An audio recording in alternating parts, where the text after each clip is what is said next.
Chesapeake Bay. The U.S. Navy is using this F-18 Hornet to conduct a bomb deployment test. Above it, a TA-4 Skyhawk chase plane is filming the maneuvers.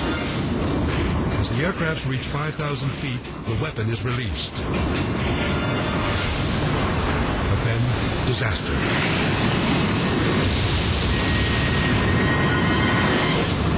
Take another look.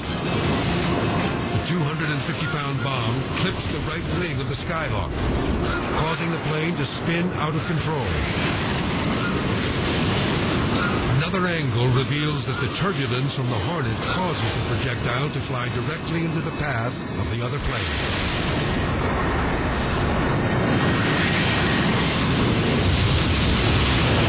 The stunned pilots have no time to react. The pilot of the bomber watches in horror as the Skyhawk plummets to the water below. There's almost no hope that the men could possibly survive.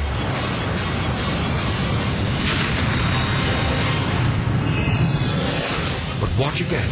Just seconds before the burning plane hits the ocean, a crewman can be seen ejecting. Then, another. The pilots are alive.